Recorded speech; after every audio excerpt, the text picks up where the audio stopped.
This episode is sponsored by Monkey Stuff. Monkey Stuff makes things for makers. We're inspired every day by the craft and creativity of makers and design and manufacture tools and accessories to try to make your making life a bit more delightful. Our products are designed in California, by makers and for makers, and manufactured in the USA. Check out our line of pottery accessories and tools at monkeystuff.com. Follow us on Instagram to see what we're up to in our studios, and keep on making great things. Hey, this is Erin with Cornell Studio Supply, located in the gem city of Dayton, Ohio. As a proud sponsor of this episode, we are happy to celebrate 50 years of providing the best customer service and world-class workshops. Join us at NCECA for lots of deals at booth 607. Enter to win our gift certificate giveaway and meet template guru Jen Allen and rib master Troy Bungart. Visit CornellStudioSupply.com for all your pottery and ceramic sculpture needs. At Cornell Studio Supply, we are owned and operated for potters, by potters.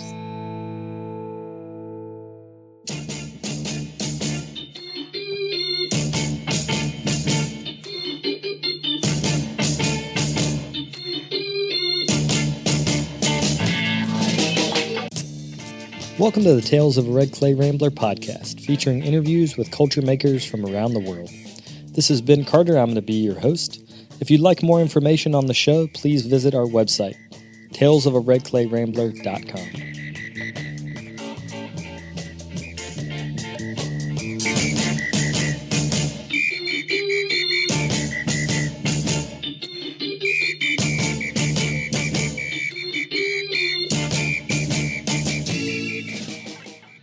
Welcome back to episode 566 of the podcast. Thank you all for tuning in.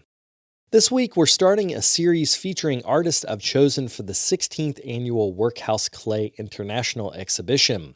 I was honored to jury that show this year and wanted to highlight a selection of artists that submitted exceptional work to the exhibition. Today, I talk with Chelsea McMaster and Stephen Earp. In our interview, we discuss the technical and conceptual aspects of their studio practices and the role of the artist in cultural evolution. To coincide with the exhibition, I'll be teaching a 2-day hands-on workshop down at the Workhouse Arts Center in Lorton, Virginia, April the 11th and 12th. There will be also a live taping of this podcast and a reception for the exhibition April the 11th that is free and open to the public. So if you're in the greater DC area, I'd love to see you there. Also wanted to mention I'm going to have some work at this year's NCECA conference. I won't be there in person, but I did want to tell you that I have a piece in the Imbibition exhibition, which is part of a celebration of 10 years for the Flower City Pottery Invitational. I'm also going to be taking part in the Clay Studios Small Favors show, which I believe this is their 20th year.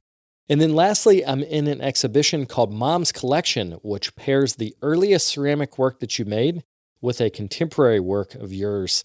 That's going to be at the Namdi Center for Contemporary Art. So definitely check that out in the NCECA catalog for more details. So without further ado, we'll get to the interview.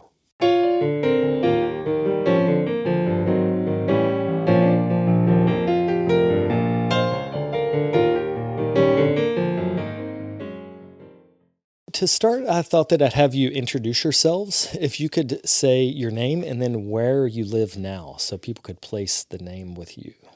How about you, Chelsea? You want to start us off? Yes, my name is Chelsea McMaster, and I live in Reading, Pennsylvania. Yeah, my name is Stephen Earp, and I live in Shelburne Falls, Massachusetts. We're here today because you're both a part of the 16th Annual Workhouse International exhibition, which is going to be happening next month down in Lorton, Virginia at the Workhouse Arts Center. And during the show, I was really impressed with both of your work, and I wanted to be able to have you talk a little bit more about the work itself and then how it fits into the larger body of work that you've been working on. So Chelsea, can you talk about your piece, The Caged Bird? Can you just, I know this is an audio podcast, but can you just describe the piece? So The Caged Bird is, I would say it is a double-walled portrait vessel in the shape of loosely inspired by a West African water jar. So the inner wall has 4 portraits of women kind of emerging in low relief, and it's covered with decorative pattern. And then the outer wall is made up of a braided structure that gives you the form that kind of comes around the inner portraits like a cage in the shape of a water jar, basically. Braiding is a big part of your ceramic practice, or relating ceramics to braids. Can you talk about the personal connection to braiding, how that came to you? Well, I've always just loved doing hair. As a child, I think that was my first form of self-expression that I was fully able to have control over. In general, for me, hair is a form of communication. And so within my larger body of work, I use it as a language to translate narratives, and stories. Yeah, and visually what it does is when you have this outer surface that's relating to the water jar, braids are so beautiful. Like when they're on the human head, I don't think about them in the same way as when they're isolated to make, because it also relates to basketry.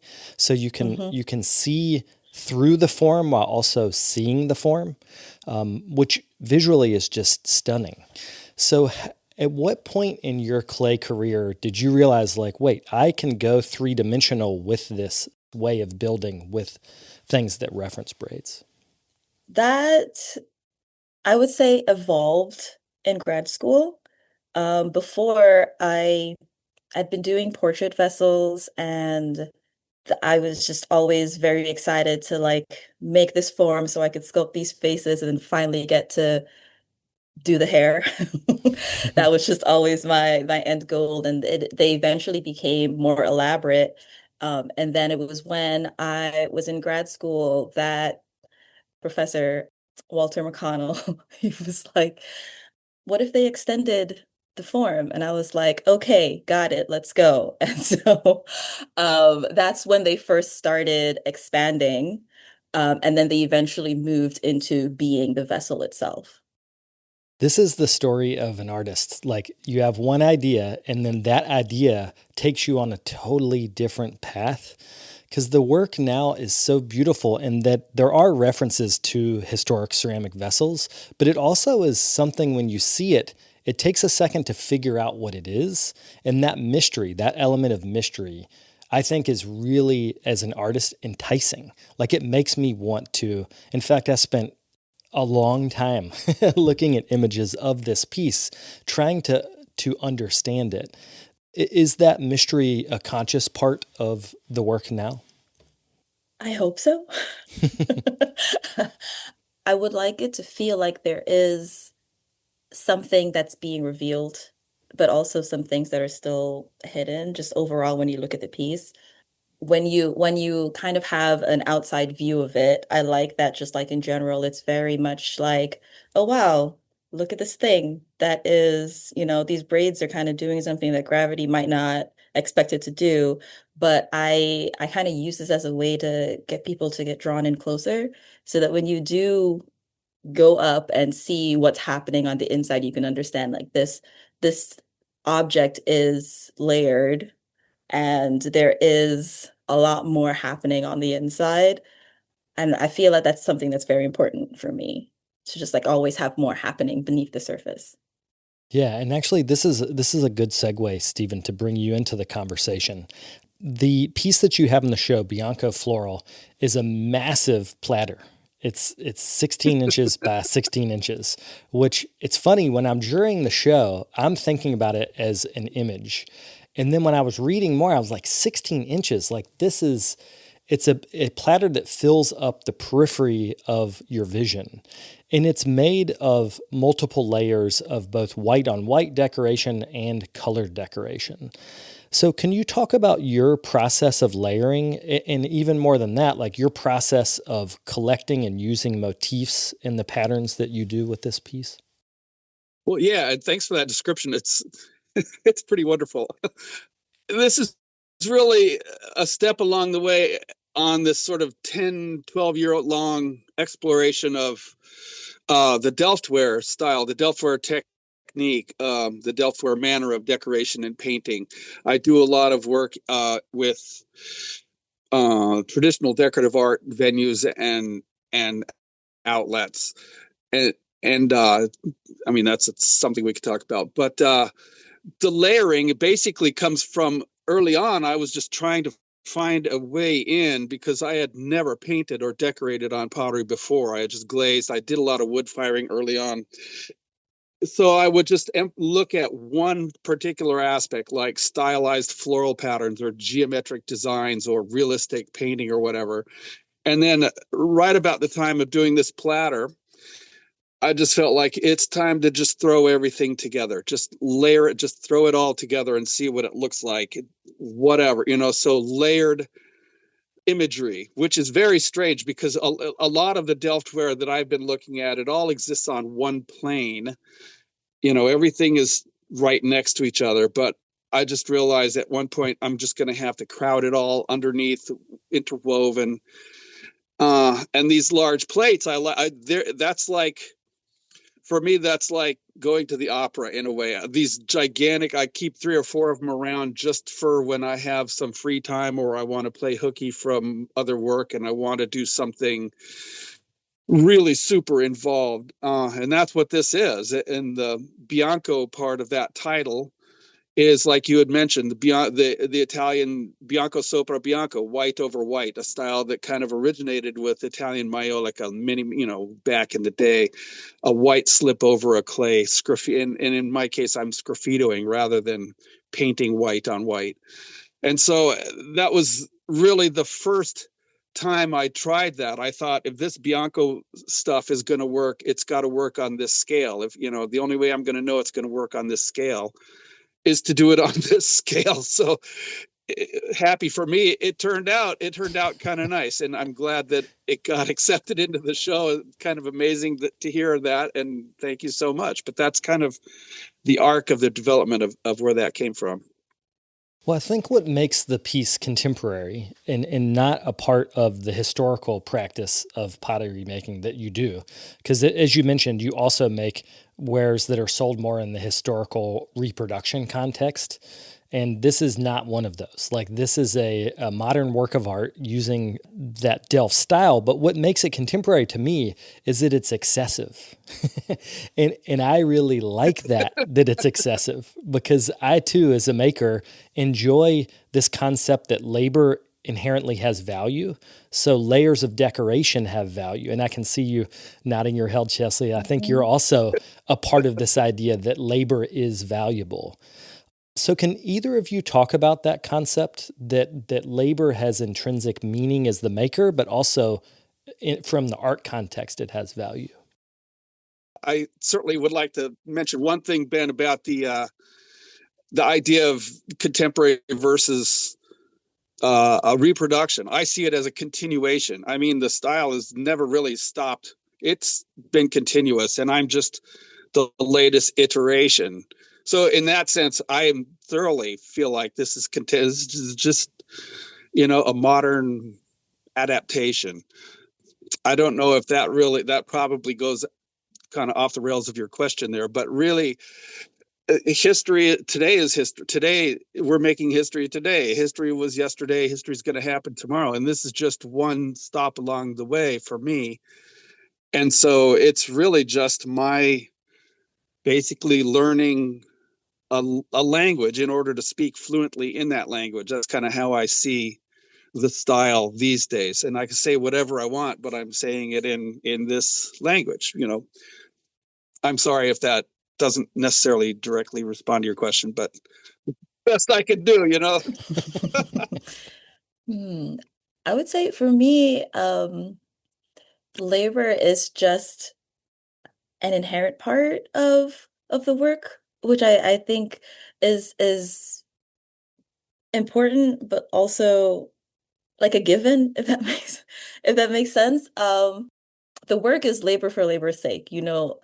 When you're in the process of making, it's just the making. And for me, one of the reasons why hair, or like the braid specifically, is a very important motif, is the fact that in kind of all of history, but also my history, like braiding hair is another thing that is like labor for labor's sake, where I like as a child, my mom would sit me and my sisters down every Sunday. We had to braid our hair for the week.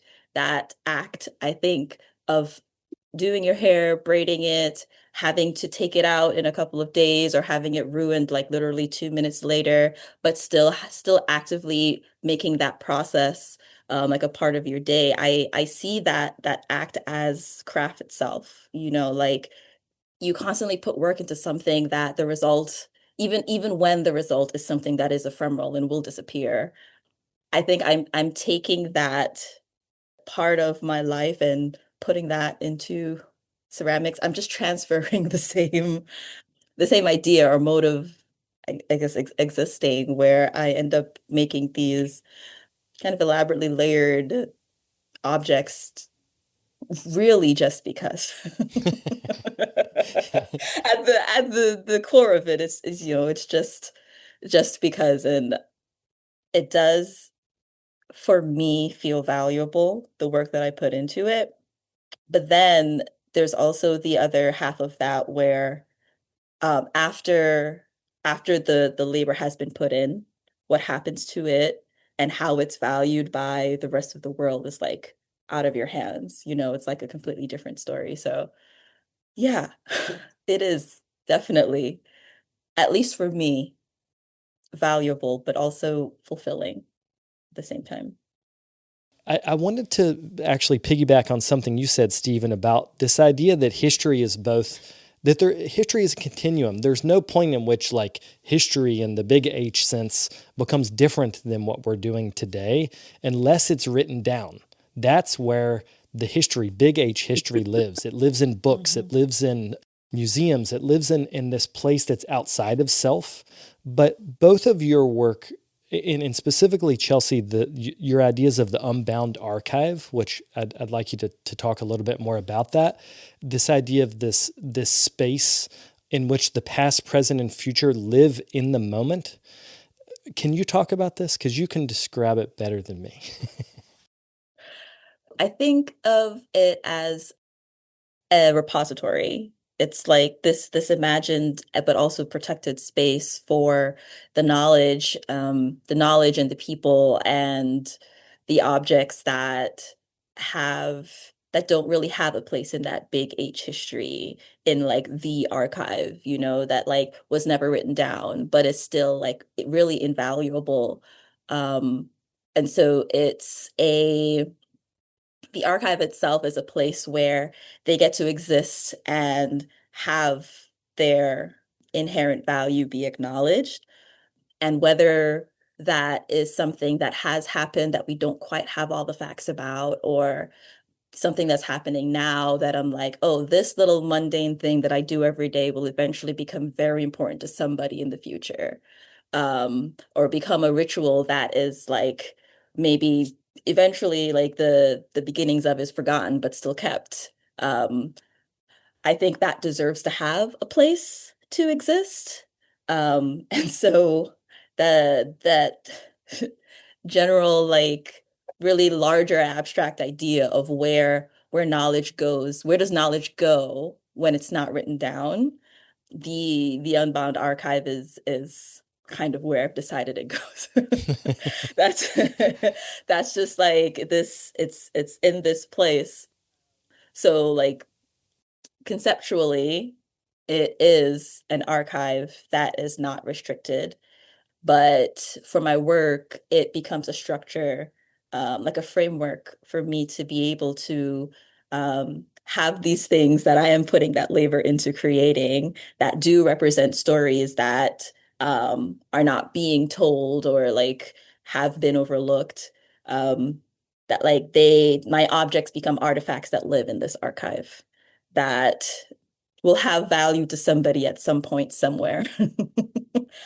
It's a way for me to make sense of these larger ideas that I can't quite logically understand, but know that they need to be acknowledged.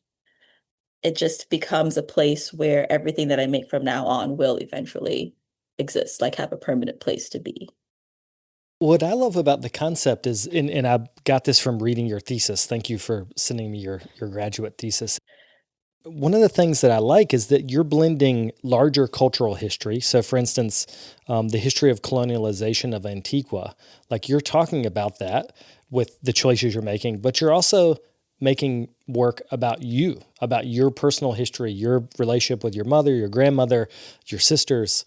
Like it seems both cultural and personal. And I love the idea that the Unbound Archive is that it's both. It's big enough for both the personal and the cultural. Yeah, it's definitely important. And I for me, I struggle with, well, I guess I struggled before I came up with this, or just like settled on this idea with kind of wanting to give the things that happen in my life daily a concrete place to exist, but also knowing that like within the larger scale of things, like it's it's larger than me, you know? And I also don't think that one should be more important than the other. And so kind of giving everything an equal playing ground is important for me because we really don't know what is going to be important later. Well, I think, Stephen, your work actually is this in a nutshell, that the Delftware potters, and we should say that also your family history goes back to Holland as well. So, this Yes. long distance connection to family history is largely broken. Like, it's not like a parent taught another parent how to make pots. It's more you today in 2026 are looking back at these hundreds of year olds objects, but that it is a long continuum of learning. So there's something that's really interesting about that to me, because pottery gives that more than ever, this idea that you can work within something larger than you. Well, I was thinking of what Chelsea was saying, and it just, to me, Chelsea, your thesis sounds really fascinating. I'd love to have a look at it as well. It really, the way you describe it, it's really fabulous. But and on that note, and again, you were asking about labor, Ben. I'm a functional potter. I make functional pottery, and so sculptural art. I mean, I do decorative stuff, but sculptural work is not as big of a deal for the work that I produce here, that I work on. But on that count, I kind of feel like everything we do is basic as functional potters is at the service of something or someone. We make bowls, they serve as a bowl. We make a plate, it's a plate. A pitcher, to a function, it's a service to a function. And also because we're making functional things, we're making them for a community, a population that wants or needs to use this stuff. So in a sense, like the community that we service is basically a co-equal partner on that level in the enterprise. We can't do this without, if people didn't want it, if it's not functional, if it's not serviceable. And at the same time, when it comes to style and when it comes to history, that's another part of the service the decorative service is basically style is a co-equal partner to individual inspiration. The whole orbit of where we're coming from, where our inspirations, our sensibilities, how that's all evolved, at least this is how I see it.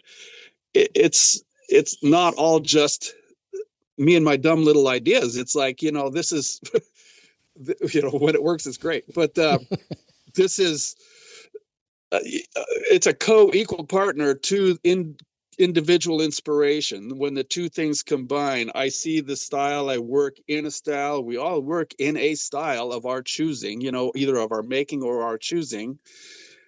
And then we work with that.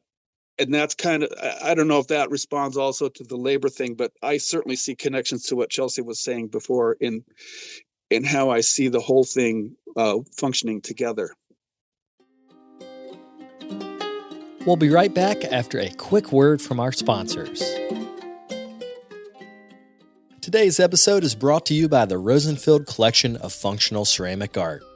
The collection exists as an online resource for research and inspiration, featuring photos of over 4,000 objects, made by over 1,000 artists. The images are high quality and can be used with no permission required, making them a great resource for students and teachers. To find out more, visit rosenfieldcollection.com.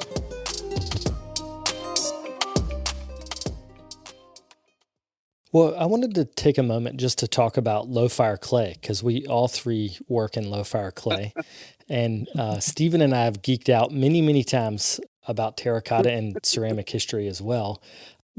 Can you talk about what you both like about low-fire and what it gives you as a maker? One of my, I guess, areas of decorative craft that I lived in was Myolica. And that was in undergrad, I was like, ooh, yes, this is amazing. And I think it had maybe my initial draw to it was that I kind of growing up, any of the fine china that was in the fancy cabinets that we weren't allowed to touch kind of resembled that. And that was my relationship to ceramics. And then I started questioning, it's like, why am I covering up this red clay? It's so pretty, you know? And so I started playing with this, the kind of using that white Myolica base as a decorative accent to the red clay body instead of completely kind of hiding it and like, you know, playing with larger ideas of like what clay is kind of deemed valuable and what isn't. But also there's this history of like I think low fire clay is the clay of the people. Yes. It's like it's like the most easily accessible clay that you can find. And I think that there is something inherently just like great about that.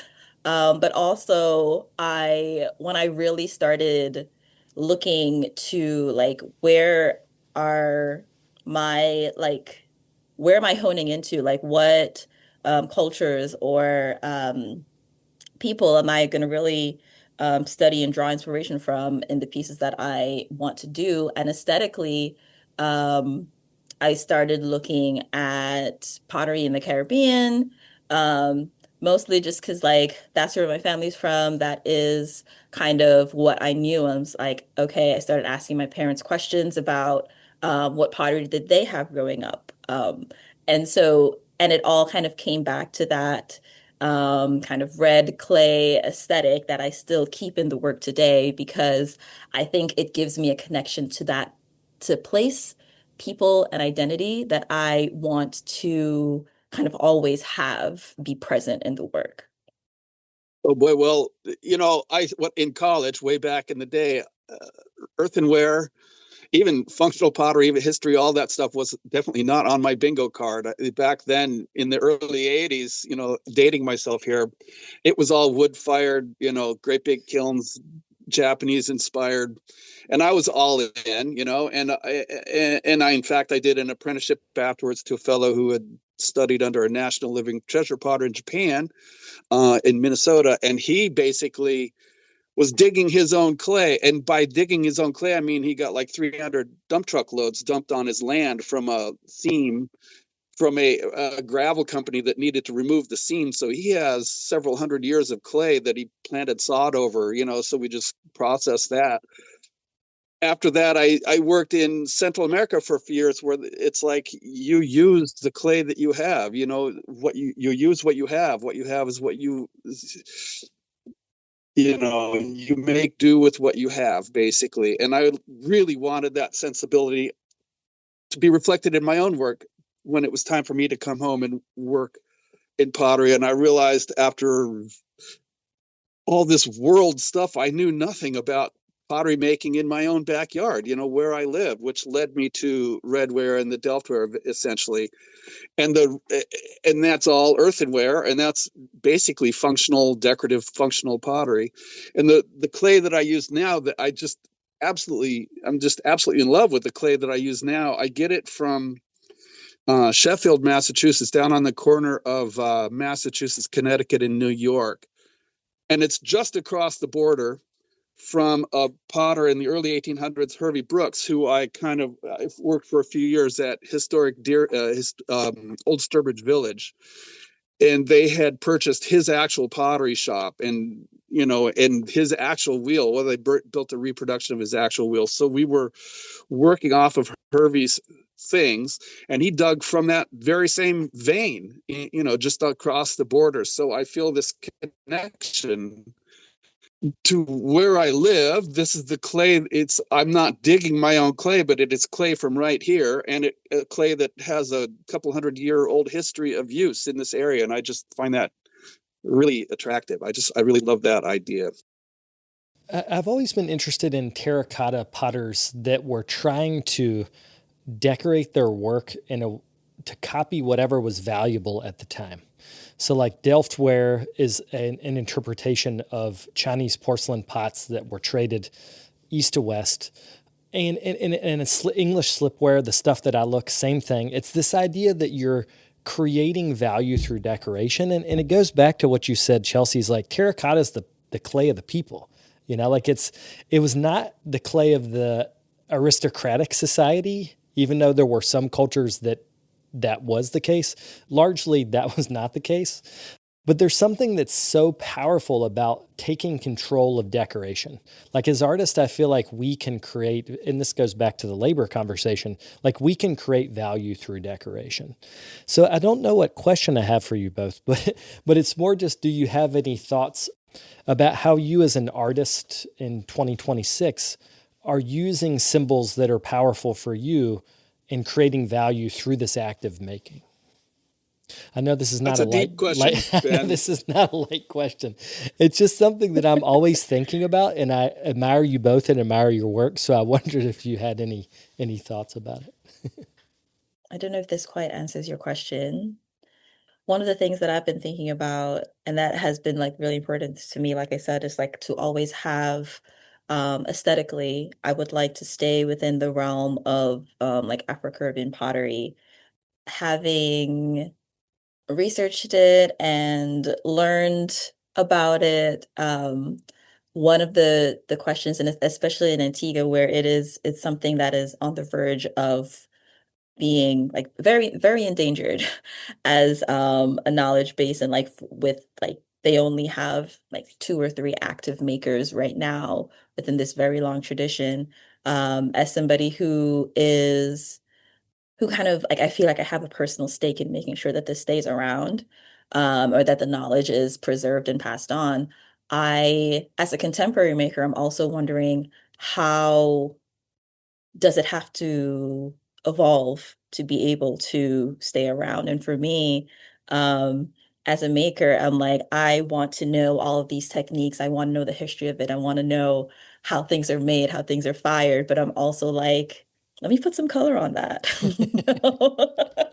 Let me draw some patterns. I want to put, I'm very actively thinking about how I can use decoration to have it become a part of that evolution process, because that's just something that isn't done within the tradition.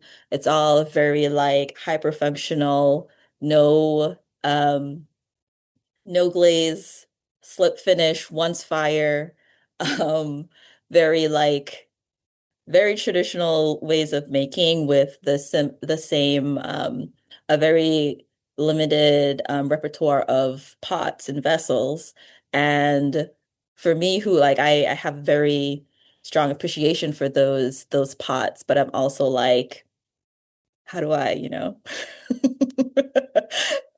how do I put a little bit of me into this to this craft and this tradition, and bring it forward? And I think that making sure that decoration becomes something that's a part of that evolution process is one of the things that I don't even know if I want to say like hope, like I don't know. It's hard. Oh, okay. I'm hoping that I can use that kind of adding a little bit more decoration, having surface design become a part of that tradition, be one of the things that helps to make it stay around a little bit longer. Adaptation creates value in the current moment. Like I think that's a really powerful thing that you're a part of that, and that in a larger context that artists are a part of that. So Steve, did you have any thoughts on that? Like what you mentioned originally, Delft, where, riffing off of, or I don't know what the words were, the Chinese export porcelain coming into Europe, 17th century or whatever. That certainly, the further I dive down into this tradition, that certainly gets the press, that aspect of it, where they basically adopted the aesthetic and adapted it as we do in the wood-fired community with the Japanese wood-fired estate. It's really very little difference I see between the two, but it goes further beyond that as well. And when it comes to your question, maybe you don't see it so much in the platter that I entered in this exhibit, but another aspect of Delft where it's very much commemorative, very much narrative. It's called genre style. That's genre style, or genre painting is a very big component as well of the style. Basically narrative, storytelling. And when it comes to storytelling, it's always symbolism galore, which basically comes down to social commentary. There's an awful lot of that historically in the style, and especially when these gigantic platters and similar things that I work on, I as often as I can, I try to include some aspect of narrative, social commentary, narrative storytelling as well. It's really, as time goes on, it's getting to be a bigger and bigger aspect of my focus, at least for the decorative work like that. Partly because I want to, and partly just because of the outrage that sort of pervades these days. One way to think about the life of an artist in our time is that you need to make political work, or you need to make a statement about social commentary. But then there's another way to think about it, is like, there's no way that we don't do that. We're living in the moment. Like, we are already digesting those things and putting that out.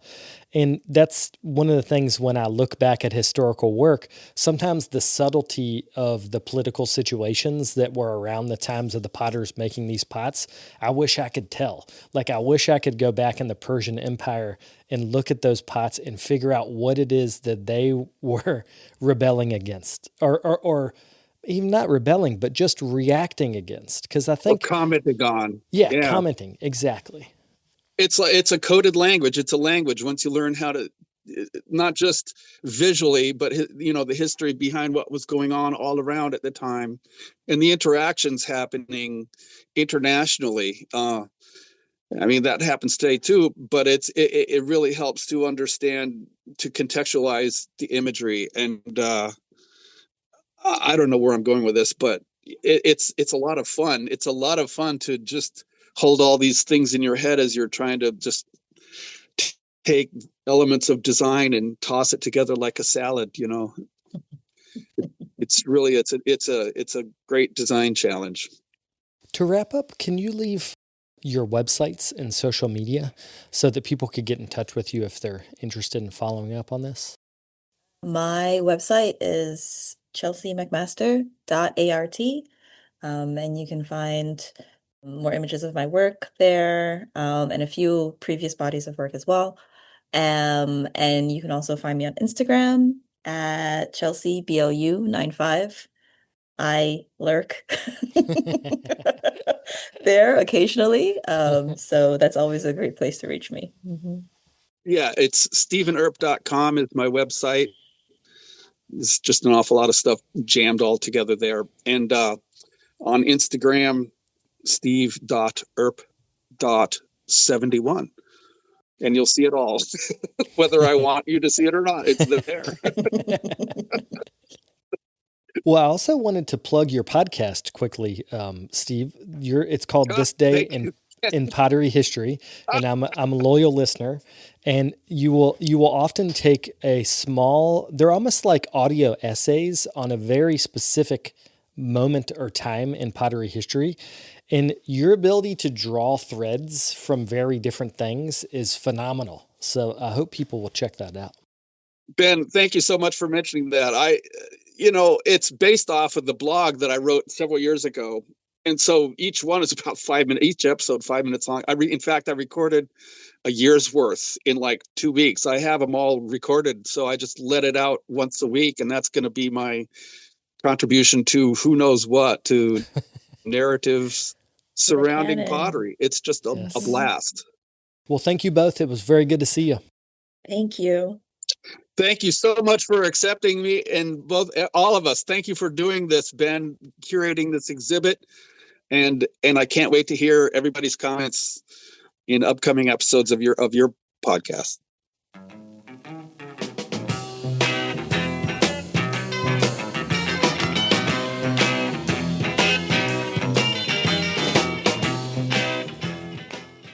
I'd like to thank Chelsea and Stephen for coming on to the show. It was a pleasure to chat with them, and I hope you'll check out their work in person at the Workhouse Arts Center. The show is up now and will run through May the 9th. Before we go, I wanted to thank our sponsors. Couldn't make this show without them, so I'd like to thank Monkey Stuff, the Rosenfield Collection of Functional Ceramic Art, and Cornell Studio Supply. Also wanted to thank the folks that make donations to the show on Patreon, so I appreciate Aubrey Tower and Mila Duran making contributions to make this whole podcast run. Again, if you'd like to make a contribution yourself, you can make a donation at patreon.com/redclayrambler. I'll be back in a couple weeks with another episode. Thank you all for tuning in. If you'd like more information on the artists on the show, or if you'd like more information about the workshops and events that I'll be having in the next couple months, you can follow me on Twitter, Instagram, and Facebook under Carter Pottery. Another great way to support the show is to leave me a comment on iTunes. To do that, search Tales of a Red Clay Rambler under iTunes Podcasts, and you'll find a page that's linked to our show. Thank you guys for the support.